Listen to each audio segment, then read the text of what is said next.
छुट्टियां खत्म हो गई हैं और बड़ी क्लासेस के लिए तालीमी इदारे खुल गए हैं। स्कूलों में हाई और हाई सेकेंडरी की क्लासेस का आगाज़ हो गया।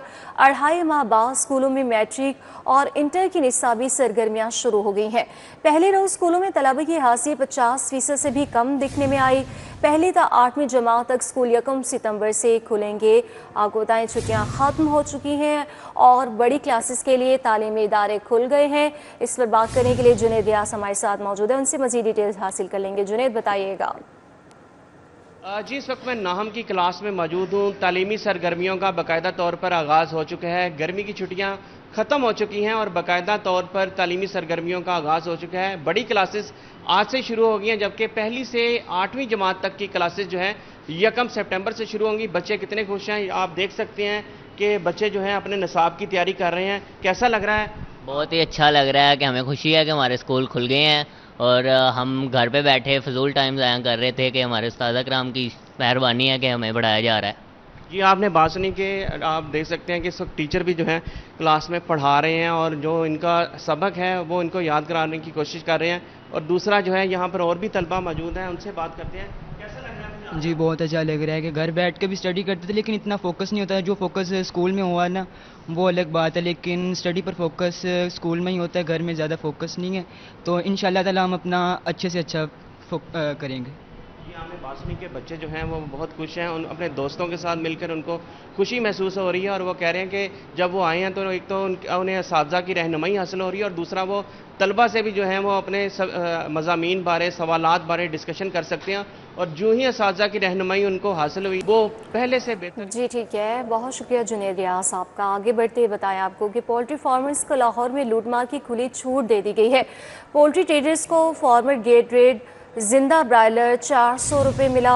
ज़िला हुकाम ने सरकारी लिस्ट पर फार्म गेट रेट जिंदा ब्रायलर 383 रुपये फ़ी किलो दिया है, जबकि होल से जिंदा ब्रायलर 397 और परचून रेट 411 रुपये दिया गया है। इसकी क्या वजूहत है, शहजाद खान अब्दाली से जान लेंगे, बताइएगा। बिल्कुल, पोल्ट्री फार्मर्स को लाहौर में लूट मार की खुली छूट दे दी गई है और लाहौर के पोल्ट्री ट्रेडर्स और सेलर्स के साथ फार्मर्स की जानब से ज़्यादती की जा रही है। आज फार्मर्स की जानब से जो जिंदा ब्रायलर है उसका फार्म रेट 400 रुपये देखा गया, जबकि ज़िला इंतज़ामिया ने जो फार्मर रेट है इनका वो 383 रुपये फ़ी किलोग्राम दिया है। यानी 17 रुपये का घाटा जो है वो पोल्ट्री सेलर्स और ट्रेडर्स को पड़ रहा है। और सरकारी रेट लिस्ट के मुताबिक जो जिंदा ब्रायलर है उसकी होल सेल में कीमत 397 रुपये और परचून में इसकी कीमत 411 रुपये फ़ी किलोग्राम मुकर्रर की गई है, जबकि ब्रायलर मुर्गी के जो गोश्त की आज कीमतें हैं वो 595 रुपये फ़ी किलोग्राम हैं। जो फार्मर रेट है वो 400 रुपये ट्रेडर्स को मिला है, जबकि सरकारी रेट लिस्ट के मुताबिक उसकी कीमत 383 रुपये जो है वो फ़ी किलोग्राम दी गई है। इसी वजह से जब वो गोश्त बनाकर बेचते हैं तो उनको 25 से 30 रुपये नुकसान का फ़ी किलोग्राम पर सामना करना पड़ता है और जुर्माने भी सेलर्स और पोल्ट्री ट्रेडर्स को ही किए जा रहे हैं। इस हवाले से पोल्ट्री सेलर्स ये कहते हैं कि अगर हुकूमत 383 रुपये ही फार्मर से लेके दे तो वो उस रेट पर बेचने के लिए भी तैयार हैं, लेकिन जब फार्मर से 400 रुपये फ़ी किलोग्राम मिल रहा है और रेट लिस्ट पर उन्होंने 383 रुपये फ़ी किलोग्राम लिखा हुआ है, तो ये सेलर्स के साथ एलडीए टाउन प्लानिंग के अफसर की मअतली। टाउन प्लानिंग हुकाम को ताहल होश न आया। पाइन एवेन्यू पर बगैर नक्शा कमर्शियल हॉल्स तामीर कर लिए गए। शाहरा नज़रिया पाकिस्तान पर गैर कानूनी प्लाटों को 1 यूनिट बना दिया गया। सोसाइटी के फ्रंट के प्लाट को मेन रोड पर खुलवा दिया गया है। इसकी क्या वजूहत हैं, डिटेल्स दूरे नयाब से जान लेंगे, बताइएगा। बिल्कुल, एलडीए शोबा टाउन प्लानिंग की गिरफ्त जो है वो दिन ब दिन कमज़ोर होती जा रही है और इस हवाले से जो उनके कंट्रोलिंग जोन है, मैं इस वक्त सबसे उनके वीआईपी कंट्रोल्ड एरिया में खड़ा हूँ, जो वज़ीर आला का बाकायदा रूट है उनकी रिहाइशगाह की तरफ जाता है और इसको पाइन एवेन्यू कहते हैं। पाइन एवेन्यू पे जितनी भी ज़्यादा कंट्रोल किया गया, ज़ीरो टॉलरेंस की पॉलिसी अपनाई गई, यहाँ से रेडियाँ ख़त्म की गई, तजावज़ात ख़त्म की गई, इल्लीगल बाज़ार ख़त्म किए गए, लेकिन अब दोबारा ही वही सूरत हाल बनती जा रही है और यहाँ पे इल्लीगल जो है वो बिल्डिंग बग़ैर नक्शा मंजूरी के कमर्शियल हॉल बनाने का रुझान बन चुका है। जबकि कमर्शियल हॉल का इस तरह का प्रोविज़न जो है वो एलडी के बायलॉज में उस तरह से तो नहीं आता। या तो उसके लिए पिलर कंस्ट्रक्शन होनी चाहिए या कोई उसका कमर्शियल नक्शा पास होना चाहिए लेकिन इस रोड पे जहाँ पे सिर्फ डेजिग्नेटेड कमर्शियल प्लॉट हैं, उसके अलावा प्लॉटों पे कमर्शियल धड़ल्ले से जारी है। इसके अलावा इलीगल मालगामेशन करके 2 प्लॉटों को जोड़ के पीछे सोसाइटी के प्लॉट को मेन से जोड़ के और रास्ता मेन से देना, इसका भी फ़रोग जो है वो बहुत तेज़ी से जारी है।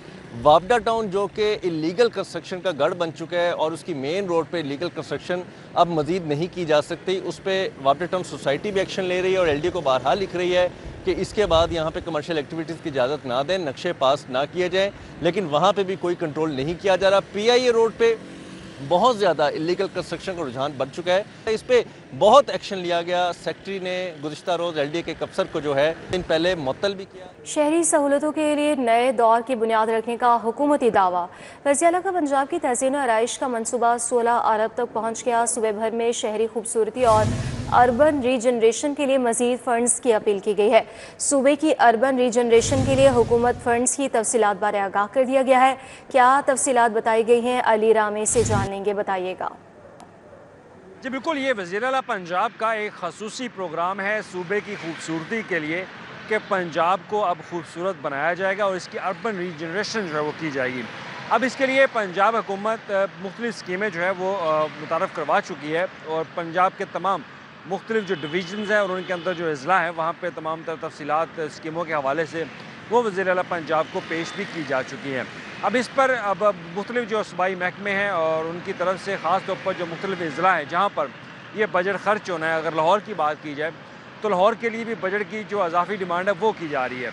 अब हुकूमत के पास जो फ़ंड मौजूद हैं उनकी मालियत जो है वो 10 अरब रुपये है, जो कि एलोकेशन भी है, लेकिन 6 अरब रुपये का मज़ीद बजट अब बताया जा रहा है कि वो ज़िलों की तरफ से, डिवीज़न्स की तरफ से डिमांड की गई है हुकूमत पंजाब से कि वो बजट उनको रिलीज़ किया जाए।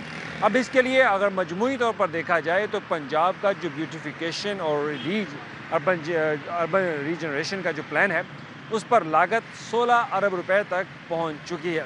और इस प्रोग्राम का मकसद साफ़ है कि जितने भी पंजाब के डिवीज़न होंगे, अज़ला होंगे, वहाँ पर ख़ास तौर पर पार्क्स की बहाली, सड़कों की तमीर व मरम्मत और जो एक इंक्रोचमेंट के बाद मार्केट्स की अपलिफ्टिंग का प्लान बनाया है उसके तहत वहाँ पर बजट दिया जाएगा। ठीक है अली रामे, बहुत शुक्रिया आपका। पुरानी और न्यू अनारकली, नीला गुंबद और बख्शी मार्केट को पेडिस्ट्रियल एरिया बनाया जाएगा। इन मार्केट में गाड़ियों का दाखिला ममनू होगा। शादा कॉम्प्लेक्स की तज़ीन और आराइश के लिए 80 करोड़ रुपए मंजूर कर लिए गए। इस हवाले से डिटेल्स एडिटर ब्यूरोक्रेसी कैसर खोकर से जान लेंगे, बताइएगा। पुरानी नारकली, न्यू नारकली, नीला गुंबद, बख्शी मार्केट और जैन मंदिर जो है, इसके एरिया को जो है पेडेस्ट्रियल एरिया, पैदल चलने वालों का रास्ता जो एरिया है वो बनाने की मंजूरी हुई है और महकमा PND बोर्ड ने 1 अरब 50 करोड़ रुपए इसके लिए बजट मंजूर किया है। इन इलाकों में जो है गाड़ियों का दाखिला ममनू होगा, लेकिन पैदल चलने वाले चल सकेंगे। पेडेस्ट्रियल एरिया बनाया जाएगा, ये मंजूरी हुई है, इसका लेटर जारी हुआ है और वर्ल्ड सिटी अथॉरिटी इसका टेंडर जारी करेगी, जिसके बाद जो है प्रोजेक्ट पर काम शुरू हो जाएगा। जबकि इसके साथ ही शादरा कम्प्लेक्स है, उसकी तज़ीन और आराइश के लिए 80 करोड़ रुपए मंजूर हुए हैं। जबकि लाहौर किला जो है उसकी तज़ीन और राइश के लिए 37 करोड़ रुपए मंजूर हुए हैं। ये भी वर्ल्ड सिटी के मंसूबे हैं जो PND बोर्ड ने मंजूर किए हैं और इस पर जो काम शुरू कर दिया जाएगा। अब इसका दोनों का लेटर इनका भी जारी हो चुका है और लेटर जारी होने के बाद अब जो है वो PND बोर्ड के लेटर जारी होने के बाद वर्ल्ड सिटी अथॉरिटी जो है वो टेंडर जारी करके इन मनसूबों पर काम शुरू करेगा। ये मनसूबे हैं जो पेडेस्ट्रियल एरिया और तज़ीन और राइश लाहौर किला और शादरा कम्प्लेक्स की तज़ीन और राइश है, ये मनसूबे हैं।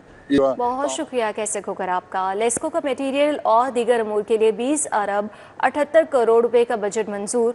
कंपनी की बोर्ड ऑफ डायरेक्टर्स ने बजट की मंजूरी दे दी। AMI प्रोजेक्ट के लिए 8 अरब रुपए का बजट मंजूर किया गया। एनर्जी लॉस रिडक्शन के लिए 3 अरब 65 करोड़ का बजट मंजूर किया गया। डिस्ट्रीब्यूशन ऑफ पावर के लिए 62 करोड़ के बजट की मंजूरी दे दी गई है। इस हवाले से मजीद जानेंगे शाहिद नदीम से प्रेस। जी बताइएगा। जी बिल्कुल, लाहौर इलेक्ट्रिक सप्लाई कंपनी की जानिब से सालाना अरबों रुपए के बजट की मंजूरी दे दी गई है। बोर्ड ने बाज़ाब्ता तौर पर 20 अरब 78 करोड़ रुपए के सालाना बजट की मंजूरी दी है, जिसमें मटेरियल की ख़रीदारी, ट्रांसफार्मर्स की रिपेयरिंग, जो बकेट क्रेन्स हैं उनकी ख़रीदारी समेत दीगर अमूर को देखा जाएगा। मीटर्स की तनसीब की जा रही है तो उसके लिए 8 अरब रुपए का बजट मंजूर किया गया है। दूसरी जानिब सबसे ज़्यादा एनर्जी लॉस रिडक्शन यानी कि ट्रांसमिशन लाइंस बिछाई जाएंगी ताकि जो लाइन लॉसेस हैं उसमें कमी की जा सके और जो सिस्टम ओवरलोड जहाँ पर है उसमें बेहतर जो सार्फिन हैं उनको सहूलतें दी जा सके। तो उसके लिए 3 अरब 65 करोड़ रुपए का बजट मुख्तस किया गया है और इसकी मंजूरी भी दी गई है। इसी तरह एरियल बंडल केबल्स या इंसुलेटेड केबल है जो कि मुख्तलिफ इलाकों में बिछाई जा रही है, जहाँ पर सार्फिन डायरेक्ट सप्लाई के ज़रिए बिजली चोरी करते हैं, तो उसके लिए 31 करोड़ रुपए का बजट मुख्तस किया गया है ताकि डायरेक्ट सप्लाई या कुंडा लगाकर जो सार्फिन बिजली चोरी में मुलविस होते हैं उससे बचत की जा सके, क्योंकि ये जो केबल है इसको टेम्पर्ड नहीं किया जा सका।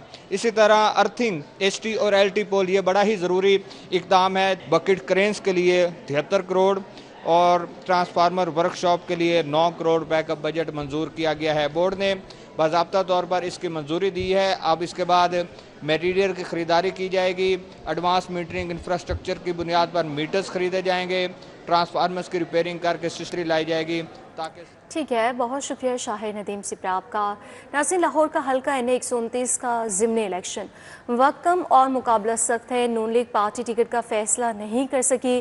पार्टी टिकट जारी न होने से लीगी उम्मीदवार तजब्जुब का शिकार हो गए हैं। अभी तक पार्टी टिकट का फैसला क्यों नहीं किया जा सका, ये जान लेंगे। राव दिलशाद हमारे साथ मौजूद हैं, बताइएगा। जी, NA 129 के ज़िमनी इलेक्शन के लिए किस मुस्लिम लीगी रहनुमा के नाम का कुरा निकलेगा, अभी इसका तो फिलहाल फैसला नहीं हुआ, लेकिन अब वक्त कम है लेकिन मुकाबला सख्त है, क्योंकि अब 23 अगस्त तक जो है वो पार्टी टिकट जमा करवाना होगी किसी भी उम्मीदवार को। लेकिन अभी तक मुस्लिम लीग नून जो है वो पार्टी टिकट के इजरात से कासिर है, क्योंकि अभी मामला जो है वो ज़ेरे गौर है। ज़राए ने कन्फर्म किया है कि अभी कोई फैसला नहीं हुआ, अलबत्ता जो है वो वज़ीराबाद के हल्के के हवाले से तो फैसला हो गया जिसमें बिलाल फरूक तारड़ को टिकट जारी किया गया, लेकिन यहाँ पर सूरत हाल जो है वो अक्सर मुख्तलिफ है। यहाँ पर मजमूई तौर पर तो 7 ऐसे उम्मीदवार थे जो रेस में शामिल थे, जिनमें से 3 उम्मीदवारों को शॉर्ट लिस्ट किया गया, लेकिन अभी तक पार्टी टिकट किसी को भी जारी नहीं किया गया। पार्टी टिकट ना जारी करने की वजह से जो है वो उम्मीदवार लीगी उम्मीदवार ख़ास तौर पर तजब्जुब का शिकार हैं कि इंतखाबी मुहिम चलाने में उन्हें चूँकि मुश्किलात का सामना है, और जो ही टिकट अनाउंस होगा या इसमें ताख़ीर जितनी भी होगी तो उसके लिए इंतखाबी मुहिम जो है वो मुतासिर होने का अंदेशा है, जिसकी वजह से लीगी उम्मीदवार मुतवक्का उम्मीदवार जो हैं ख़ास तौर पर वो जो जिनको कि शॉर्ट लिस्ट किया गया था वो भी अब तजब्जुब का शिकार है। ताहम इस हल्के में साबका टिकट होल्डर हाफिज मियां मोहम्मद नुमान, साबिक रुकने कौमी असम्बली महर इश्तियाक अहमद, जबकि चेयरमैन वज़ीर आज़म यूथ प्रोग्राम राना मशहूद अहमद खान जो है वो उनके नाम तो शॉर्टलिस्ट किया टिकट जारी नहीं। राउद शाद हुसैन आपका। Chief engineer LESCO operations Nadeem Malik को मुअत्तल कर दिया गया है।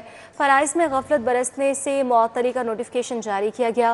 फीडर्स के लोड शिफ्ट करने से लाइन लॉसेस में इजाफा हुआ। ज़राए के मुताबिक ये बताया गया है कि फीडर्स पर लाइन लॉसेस बढ़ने की वजह से मुअत्तल करने के अहकाम जारी हुए हैं। तकनीकी खराबियों की वजह से बिजली की सप्लाई के लिए लोड शिफ्ट किया गया। सारिफिन को बिजली की फराहमी के लिए लोड को दूसरी फीडर्स पर मुंतकिल किया गया था।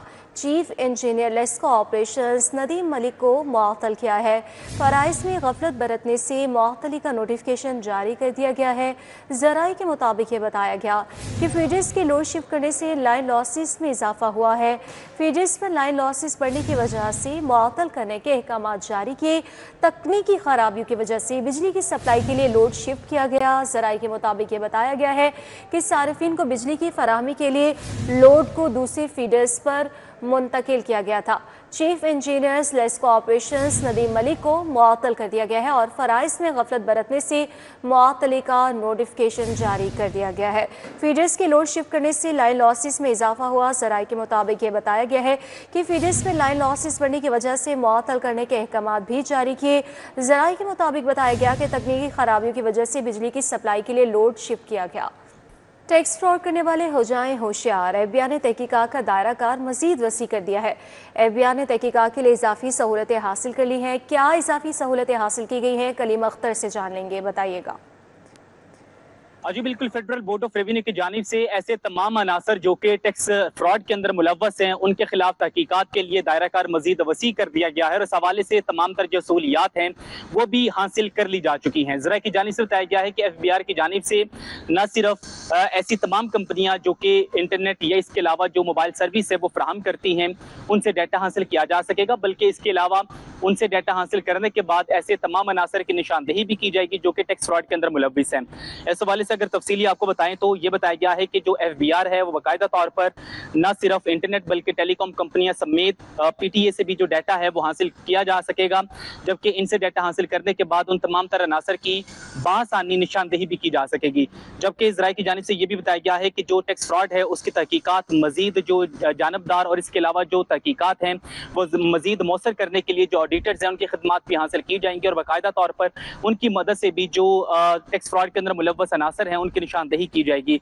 जबकि इसी के साथ ये भी बताया गया है कि टैक्स के जो दीगर मामलात हैं इसके अलावा जो वैल्यूएशन है उसमें माहिरीन की भी खिदमात हैं वो हासिल की जा सकेंगी और हासिल करने के बाद जो टैक्स अमूर में तहकीकात का दायरा कार है वो मजीद मौसर और जो वसी है वो किया जा सकेगा।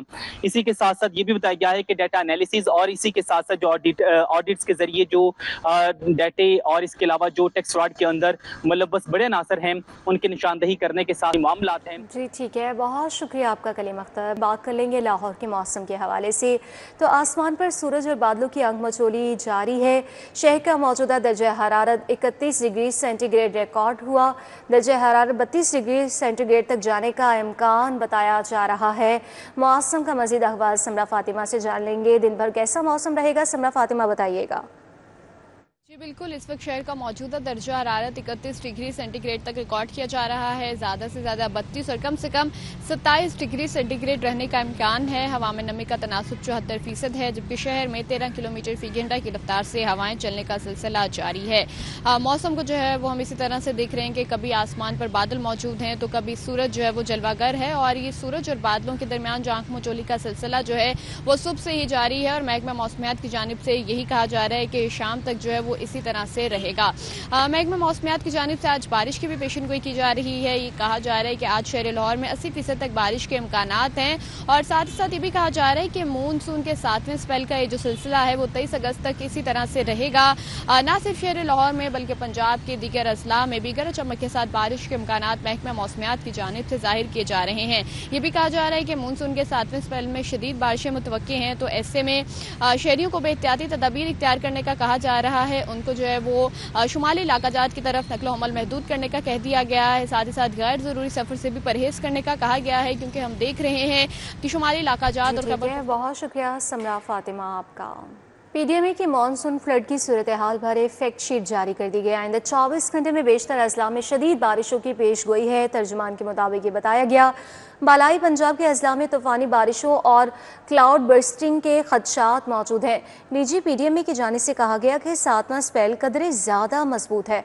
तूफ़ानी बारिशों की पेश गोई की गई है। DG PDMA पंजाब इरफान अली काठिया की इंतज़ामिया को हाई अलर्ट रहने की हिदायत और शहरियों से गुजारिश की गई है कि मौसम में बरसात में एहतियाती तदाबीर इख्तियार करें। बारिशों के दौरान रेस्क्यू और रिलीफ इदारे फील्ड में मौजूद रहें। बच्चों को बरसाती नालों, नशेबे इलाकों, दरियाओं, नहरों में ना नहाने दिया जाए। DG PDMA की जानिब से मज़ीद कहा गया कि रवां साल 164 शहरी जाँ बहक, 582 जख्मी हुए हैं। बारिशों से 216 घर मुतासिर और 121 मवेशी हलाक हुए हैं।